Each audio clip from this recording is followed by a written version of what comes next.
everyone, welcome back to my channel. If you're new here, my name is Jordan, and today I'm going to be telling you about the worst book that I've read so far this year.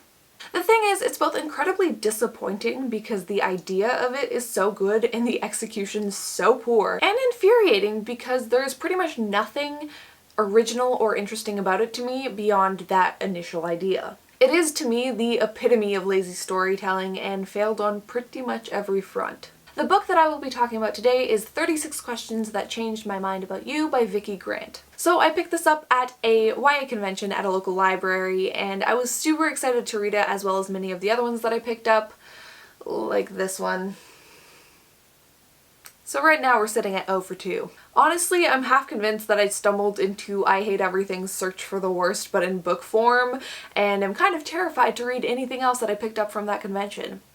I'm kind of kidding, but kind of not. So as usual, we will be doing this in 2 parts. We're going to do a non-spoiler section and then a spoilery discussion / dissection where I dive deep into what I liked about the book, what I didn't like, the good, the bad, the ugly. So let's just dive right in. So this book follows Hilde and Paul, 2 members of a psychology study held at a university, and this is based on the 1997 real-life study conducted by Dr. Arthur Aaron and his team. The idea of the study is that one might be able to facilitate a romantic relationship by providing 36 questions for 2 strangers to intimately get to know each other. This study actually gained a lot of popularity on the internet about 5 years ago, I think, which is when I first heard about it. So Hilde, a quirky, clumsy, upper-middle-class girl, gets placed with Paul, who's from the wrong side of the tracks and is edgy and has a mysterious, dark past. I was trying to think of what else I could say regarding the plot, but that's basically it.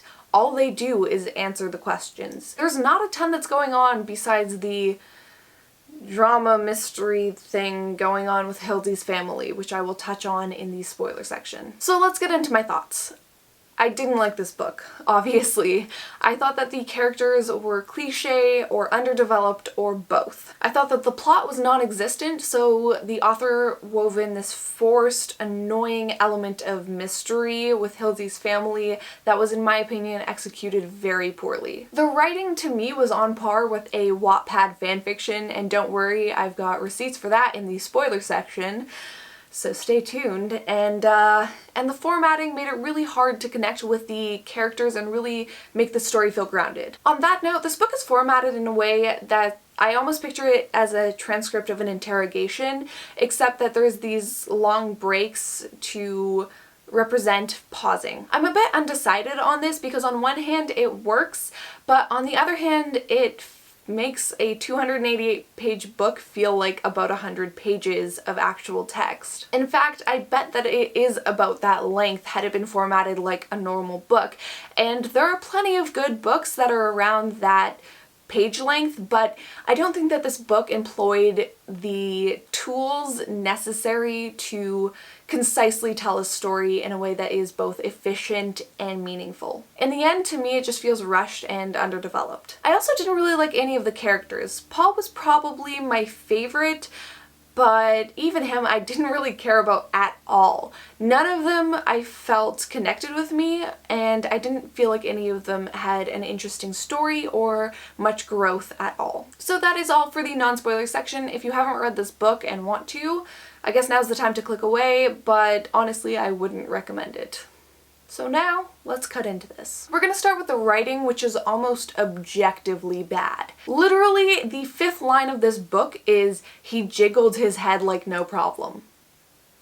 That's when I knew I was in for a ride. It only got worse from there, and I'm gonna read a few examples for you. He didn't know how she managed to knock his bookshelf off the wall. She wasn't that tall, but suddenly Disney-themed action figures were torpedoing down around them as if there'd been an explosion in an animated film. This is a good one.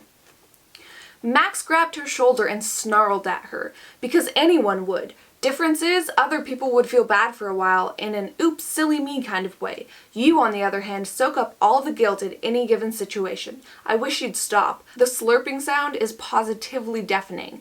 Plus, I hate to say this, sweetheart, it's giving you a bit of a tummy. Such a pretty girl, but positively bloated with guilt. Tell me a teenager who talks like that. Point me in that direction. 'Cause what? This one kind of reminds me of the Hope is a Raging Asshole one from Zenith, It's just so quotable and so wrong and disgusting.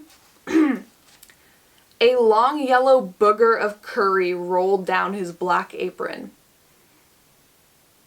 Appealing. I will never be able to eat curry again, thank you. This is so cringy, because Paul's nickname is Bob in the study. Mr. Gura said, "Enough, enough," and shut everyone up. But of course, it wasn't enough for Hilde. She was obsessed with the boy. Bob-cessed. No, no. Alright, you get it. Besides those, which were almost so bad that they were good, but not quite, the writing is stiff, stilted, awkward, and there are a lot of times where the author doesn't vary up the sentence structure, so there will be 4 or 5 sentences that all start with she, blah blah blah. It made it feel very repetitive and not at all in a good way. I will say I think the dialogue was the best part, but even then it sounded like what I thought teenagers talked like when I was 13. There's a lot of lols and OMGs and a lot of banter and sarcasm, but not a lot of depth. And on top of that, I feel like I have read fanfictions where the kind of flirtatious banter is a lot better than what I saw in this book. I think the main reason for that is that the characters in this book just feel like empty shells. There's nothing to latch onto or care about. I will get more into that later though. The other reason is that the characters are sometimes so dissimilar that it feels like they're actually genuinely arguing rather than doing the flirty banter, but it kind of walks the line and flip-flops between the two, so it becomes very clumsy and confusing and just it didn't work at all for me. It's so tragic to me that it's written in a way that feels so juvenile because the idea is so brilliant, and had the author handled it with restraint and subtlety, I feel like it could have been a genuinely beautiful story. But now, let's move on to the plot, or lack thereof. The book starts with Hilde registering for the study, followed by Paul. They get placed in a room and start asking each other the questions. It becomes clear very quickly that they do not get along, and after about, I think it's like 12 questions, Hilde gets up, throws an exotic fish at Paul's head, and storms out. Like a reasonable person would. Totally. So then Paul internet stalks her.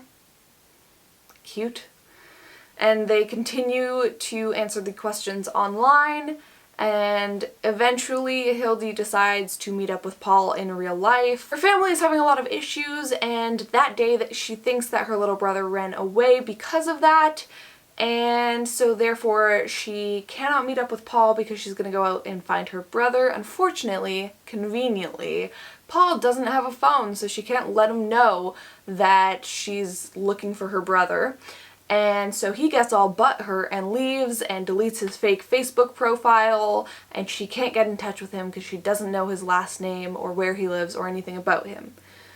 So then she goes on this wild goose chase to try to find him. Eventually she does. She writes him a letter, he responds, they meet up in real life, the end.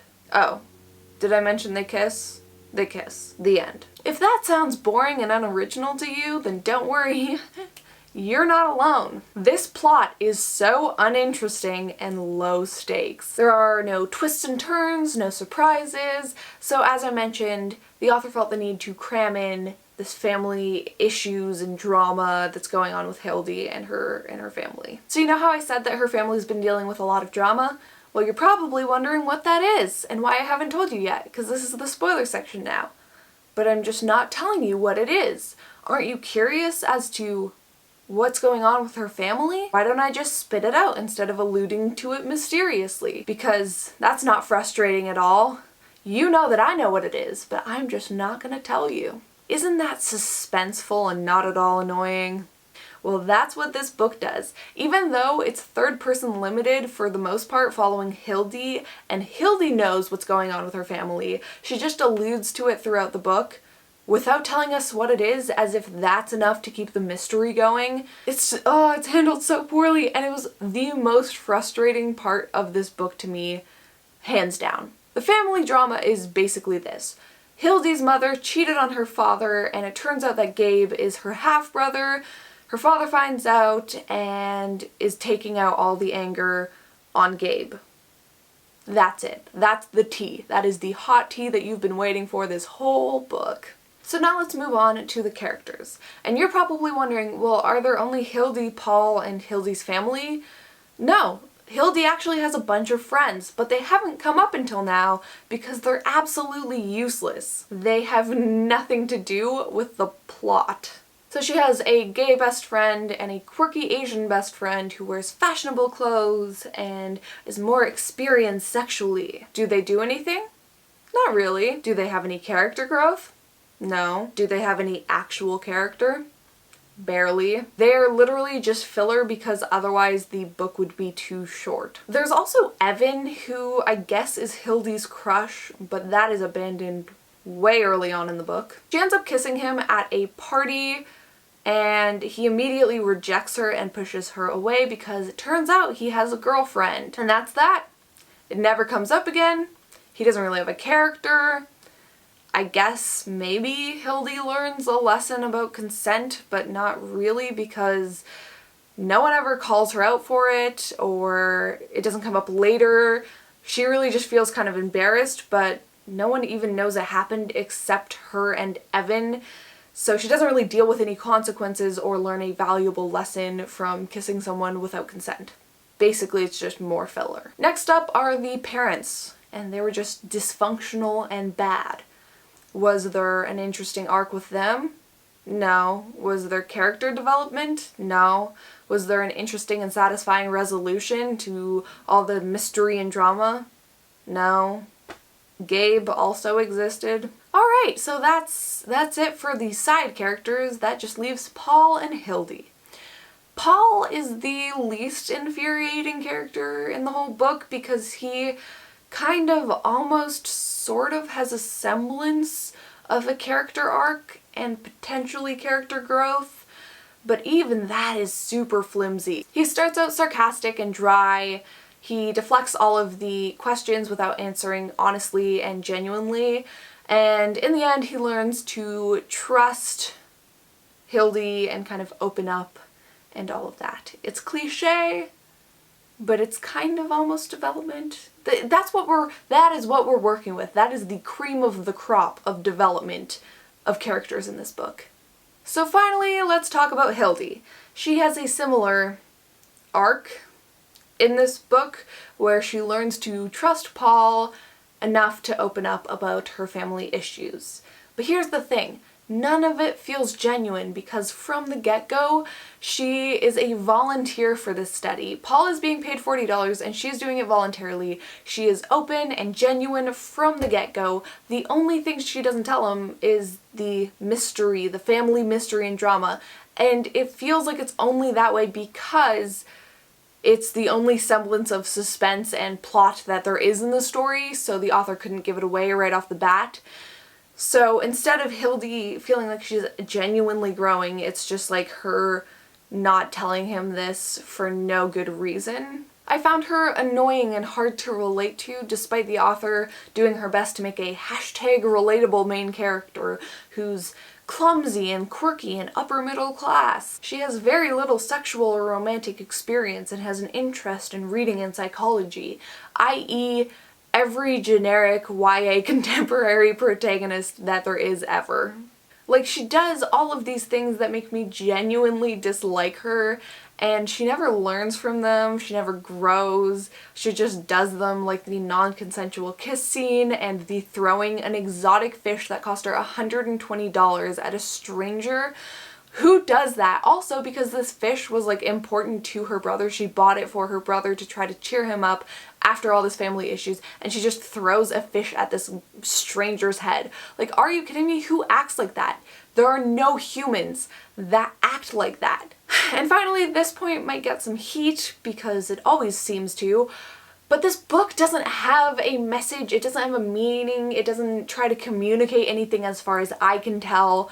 And I get that this is a fluffy romantic book, and I like fluffy romantic books sometimes, like I genuinely do, but this is literally I cannot think of a single thing that this book is trying to communicate. It is such a wasted opportunity. With these questions, the author could have really delved deep into character and development and growth, and through that, she'd be able to communicate ideas and themes naturally.